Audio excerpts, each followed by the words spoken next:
नमस्कार, मैं कमल लोहान और आप देख रहे हैं सिटी बिग न्यूज। विधानसभा चुनाव का बिगुल बुझ चुका है, कांग्रेसी ओवर कॉन्फिडेंस में है। आज हमारी टीम पहुंची है फतेहाबाद विधानसभा के अंदर। हमारे साथ बने हुए हैं पूर्व विधायक बलवान सिंह दौलतपुरिया। नेताजी नमस्कार। नमस्कार। कैसे हैं आप? बहुत बढ़िया। लोकसभा चुनाव जीतने के बाद में यूं नहीं लग रहा कि कहीं ज्यादा ही ओवर कॉन्फिडेंस हो गया कि भाई सरकार कांग्रेस की बनने वाली है? हमें तो ऐसा नहीं लगता, लेकिन आप ये प्रश्न ना पूछते तो भी मैं कहता, क्योंकि आपने शुरुआत करने से पहले ही कह दिया भी कांग्रेस वाले ओवर कॉन्फिडेंस है। तो क्योंकि हम कॉन्फिडेंट तो है, लेकिन ओवर कॉन्फिडेंस कभी नहीं हुई कांग्रेस पार्टी। हमेशा कांग्रेस पार्टी कॉन्फिडेंट रहती है। और ये विधानसभा चुनाव जिस तरह से सेमीफाइनल हुआ था लोकसभा का, तो बहुत अच्छा था। और लोकसभा के सेमीफाइनल को देखते हुए मैं आपको कह सकता हूँ कि फाइनल कांग्रेस पार्टी भारी बहुमत से जीतेगी। पिछले 3-4 दिन से ना ये कांग्रेसी नेताओं से पाला पड़ रहा है। जहां जाऊं ना बस यूं तक कि एक तो टिकट जेब में है जी मेरे, दूसरा हम तो जीते बैठे हैं जी, तीसरा 80 पार है जी, इसके अलावा कुछ सुनने को नहीं मिल रहा। तो बार बार ना क्वेश्चन अपने आप निकल रहा है। ये मैं नहीं बोल रहा, अपने आप निकल रहा है क्वेश्चन। ये तो बड़ी खुशी की बात है कि 2.5 करोड़ की जनता जनार्दन में आपको और किसी राजनीतिक दल का व्यक्ति नहीं मिलता, सिर्फ कांग्रेस ही मिलते हैं। ये हमारे कांग्रेस पार्टी के लिए बड़ी खुशी की बात है। ये हमारी पॉपुलरिटी को दर्शाता है कि हरियाणा प्रदेश में कांग्रेस पार्टी कितनी लोकप्रिय है। और जिस तरह से आप कहते हो कैंडिडेट मिलते हैं, कोई 80 पार कहता है, कोई 85 पार कहता है, और सारे बड़े अति आत्मविश्वास में हैं। तो ये ऐसा विश्वास तो होना चाहिए, क्योंकि जब मैं कह रहा हूँ कि पिछला जो सेमीफाइनल हुआ था लोकसभा का, हमने वोट परसेंटेज बहुत अच्छा बढ़ा है हरियाणा के अंदर, और 5 सीटें हमने जीतने का काम किया है। उन सभी बातों को देखते हुए सभी साथी कह सकते हैं, हम ही नहीं, आज तो विरोधी पक्ष के लोग और गोदी मीडिया भी मान के चलते हैं कि 70 सीटों से ऊपर कांग्रेस पार्टी की आएगी। तो लोकसभा में जो नतीजा आपने दिया है, विधानसभा में बरकरार रखोगे उसको कहीं ना कहीं? आप कितनी टिकटें मान के चल रहे हो विधानसभा के? लोकसभा में जो नतीजे आए हैं, हरियाणा प्रदेश की जनता उससे भी बढ़ चढ़ के कांग्रेस पार्टी को सहयोग, समर्थन और आशीर्वाद देगी। और मैं भी मानता हूं कि बहुत अच्छा बहुमत आएगा कांग्रेस पार्टी।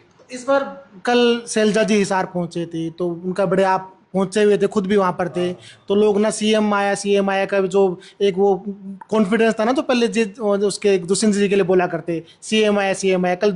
कल शैलजा जी के लिए नारे लग रहे थे सीएम के। क्या लग रहा है इस बार सीएम बना के छोड़ोगे? ये तो कांग्रेस पार्टी के कार्यकर्ताओं का अति उत्साह की बात है। जो उत्साह के अंदर जो जिसका समर्थक होता है वो उसके समर्थन में नारे लाता है। और जिंदाबाद के नारे किसी भी नेता का लगे अच्छे ही होते, नारे लगने चाहिए। और हमारे कार्यकर्ता अगर इतने उत्साहित हैं तो निश्चित तौर पर हरियाणा प्रदेश में कांग्रेस पार्टी सत्तासीन होने जा रही है।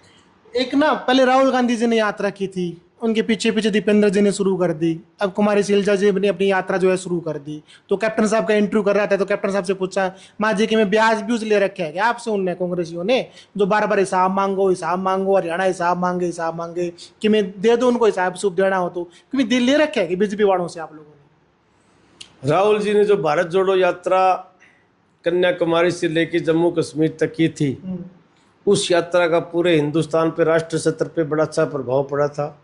और उसी भारत जोड़ो यात्रा का परिणाम था कि आज बीजेपी बहुमत से बहुत नीचे रह गई।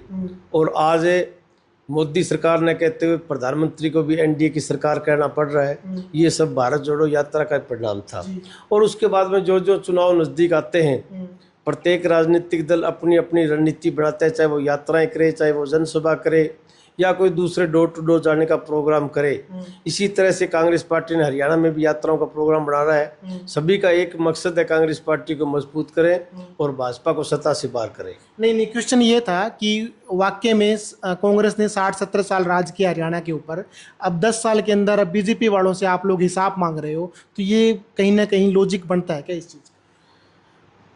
लॉजिक बिल्कुल बनता है। कांग्रेस पार्टी अपने 60 साल क्या हो, 70 साल क्या हो, हर उस एक चीज का हिसाब देने के लिए हमेशा तैयार थी। और प्रधानमंत्री 2014 में पहली बार प्रधानमंत्री बने थे, रिपोर्ट कार्ड की बात बड़ी करते थे। ये मैं रिपोर्ट कार्ड लेके आया हूँ, मैंने ये किया है, वो किया है। तो इनको अपना रिपोर्ट कार्ड प्रस्तुत करना चाहिए जनता के सामने। आज हरियाणा प्रदेश की जनता जनार्दन इनसे हिसाब मांग रही है, तो 10 साल में इनको बताना चाहिए भी हमने हरियाणा प्रदेश के अंदर क्या क्या किया।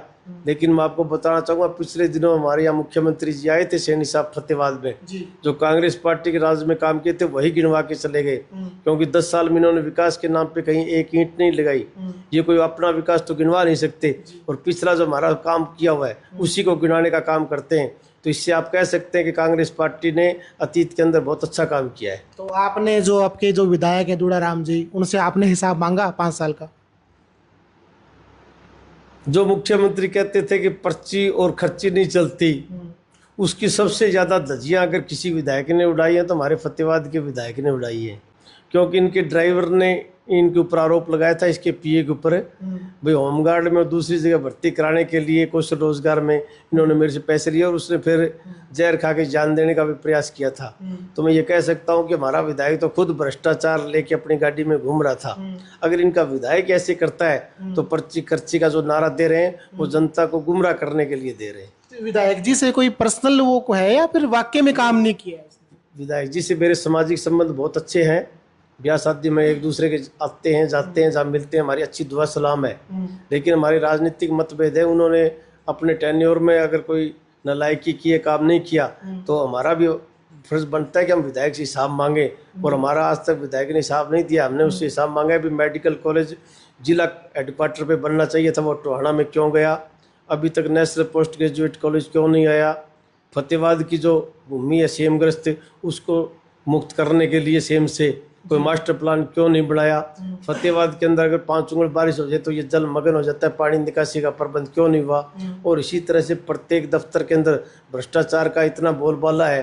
अगर मैं कहूँ कि फतेहाबाद के सरकारी दफ्तरों को हरियाणा सरकार द्वारा भ्रष्टाचार का मंजूर शुदा अड्डा बना दिया गया है तो शायद कोई अतिशयोक्ति नहीं होगी। और ये जो नशा फैलता जा रहा है दिन ब दिन, ना इसके ऊपर कोई कार्रवाई हो रही है क्या? मिली भगत चल रही है, कहीं ना कहीं कमीशन खोरी चल रही है, क्या चल रहा है? बड़ा अच्छा प्रश्न पूछा है, हमारे फतेहाबाद के लिए बड़ा बर्निंग टॉपिक आज के दिन। नशा और क्रिकेट का सट्टा दोनों एक दूसरे के पूरक हैं।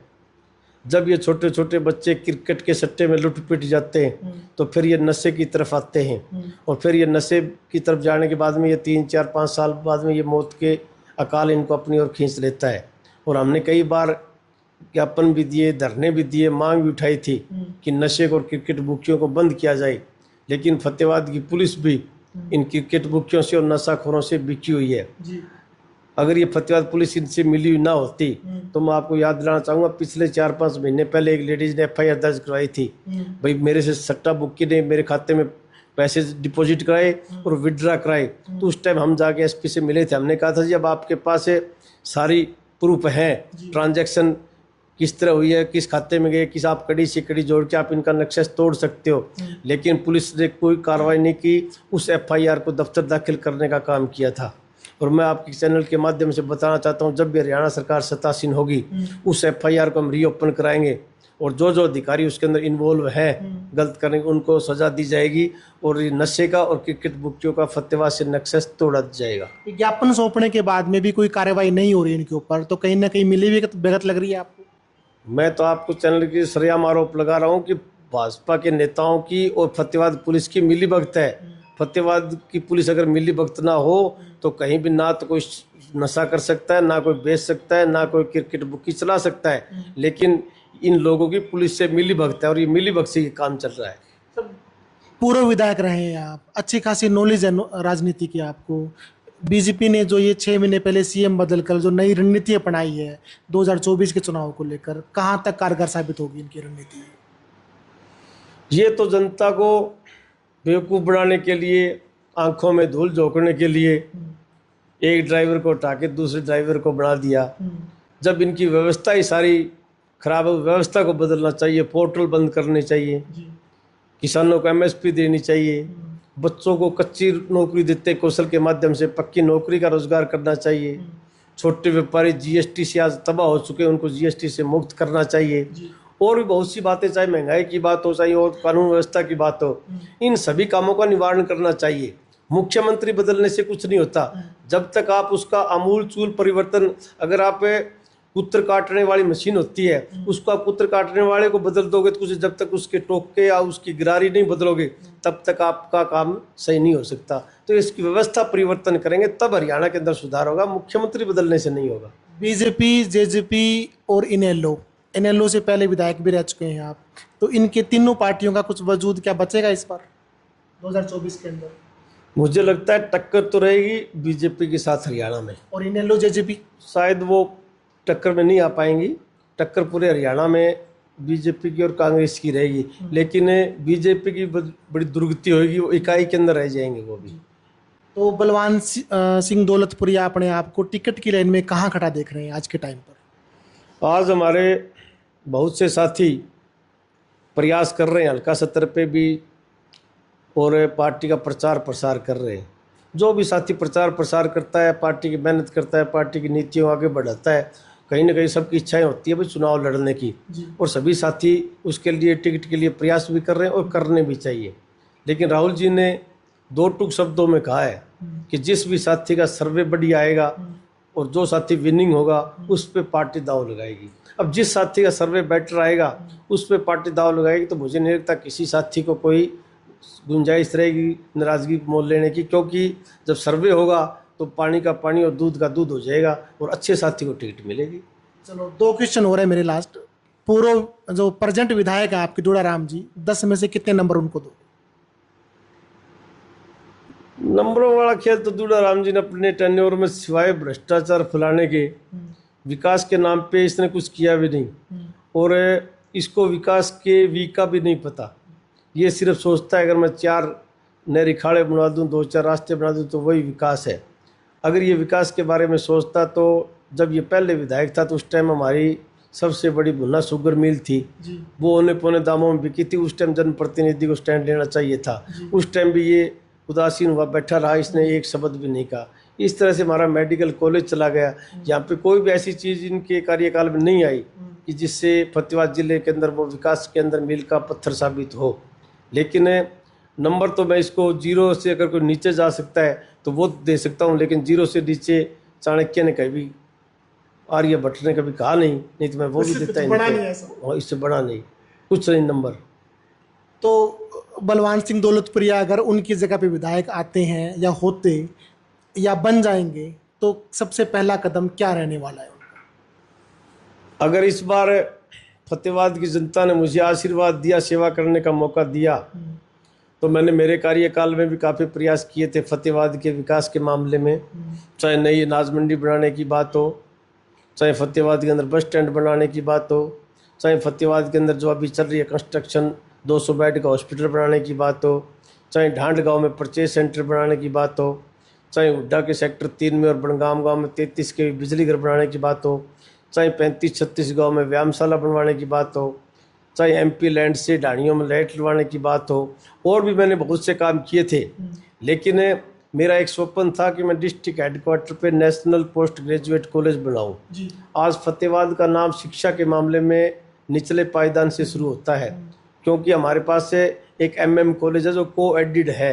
तो यहाँ पे अगर नेशनल पोस्ट ग्रेजुएट कॉलेज बनेगा तो लड़कों को अच्छी शिक्षा और दीक्षा मिलेगी, और जिस घर में, जिस देश में, जिस प्रदेश में जितनी ज़्यादा शिक्षा होगी तो वो देश, वो घर, वो प्रदेश हमेशा तरक्की करेगा। तो मेरा स्वप्न, अगर इस बार मुझे आशीर्वाद मिला तो मैं यहाँ पे नेशनल पोस्ट ग्रेजुएट कॉलेज भी लेके आऊँगा।